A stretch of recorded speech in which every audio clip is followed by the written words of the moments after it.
My name is Linda Reed Curtis. I was born in Borger, Texas, October the 12th, 1943. Okay, my dad was Harold Reed. My mother was Hazel Brown Reed. And my mother was raised in Hazel Valley. My father was raised at Clyde. Okay, I have 3 brothers, Harold Leo, Van Jay, and Tommy, and they all 3 live in Lincoln. We were raised on the farm at Clyde, and we had chicken houses and cows and pigs, and then my daddy started driving for Cuddy Hay. My mother was a nurse at the Elizabeth Hospital, so us kids pretty well, took care of things, and they milked cows. After my mother started working, I was the cook, cleaning house, washing, and the boys was mostly out taking care of all the chores. There was only 4 of us in my class. Going to school, I started in 1950, first grade, and like I said, we got on the bus and came, and we liked riding the bus. And coming to school, I do know one thing, and most of the time, most of us didn't have any money, but you were allowed after a certain grade, and I don't know which one it was, to walk down to the store during recess and get some candy. But most of us didn't get to do that a few times, but that was really, yeah, we didn't have the money. Most kids didn't have the money, but we could if we had it, or we could just walk down with them. But, that was surprising, but we did walk down to the store.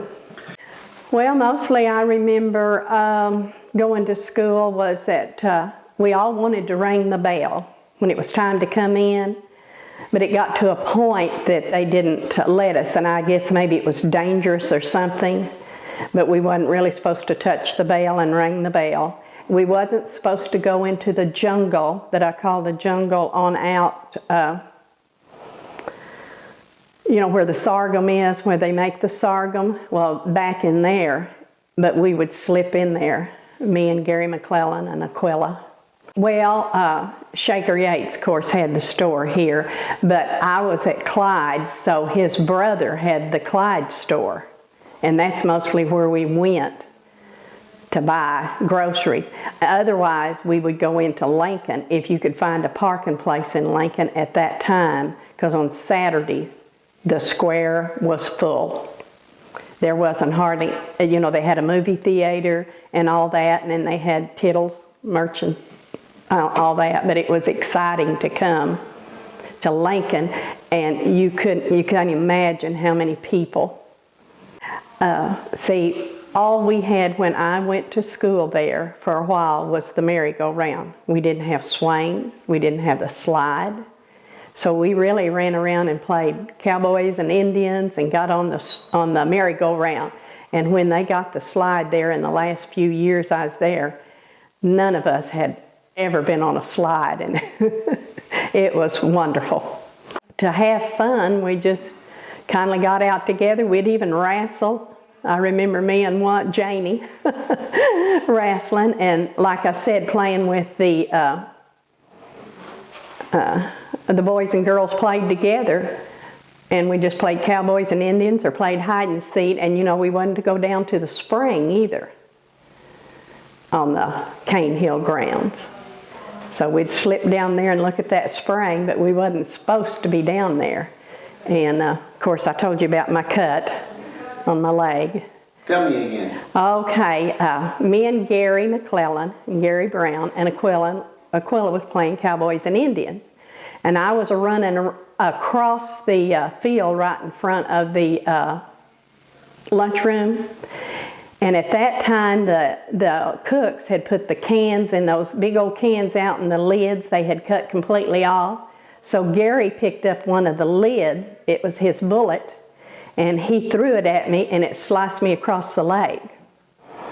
And what was interesting, of course, he saw the blood coming out. He ran to the outdoor boys' bathroom and hid.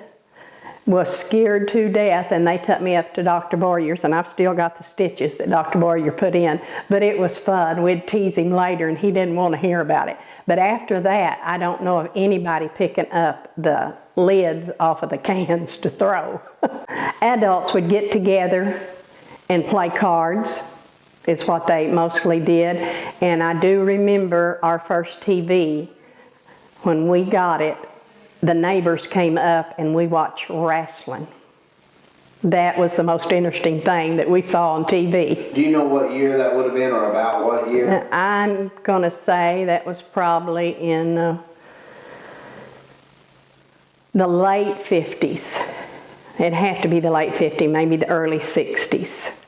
But when I was in school up here at Cane Hill, we'd all stand at the bottom of the stairs. We were not to go up the stairs. We did not have classes up there.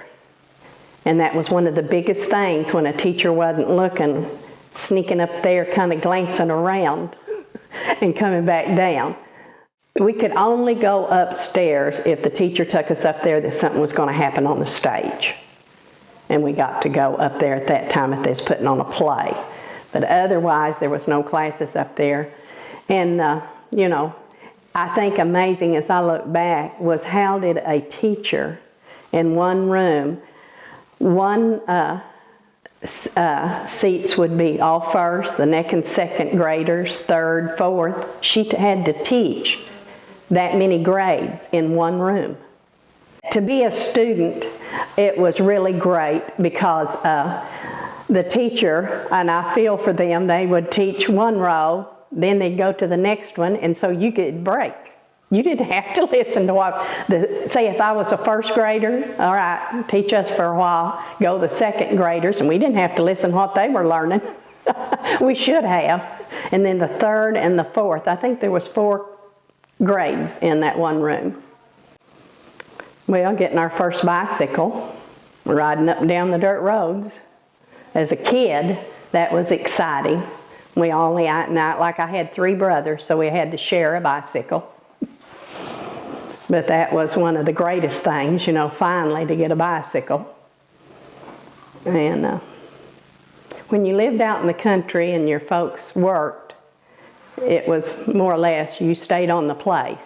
Yes, we had to get chores done, just like the boys had to have the milking done. For the milk truck driver came by and picked it up, so you had to have that done. Yeah, back then you milked the cow, and then you had to, and it wasn't in the chicken houses, it wasn't automatic. You had to go through, and we had a 2-story chicken house too. So, you know, you had to go and dump the feed out and make sure they had water, and so the boys worked hard.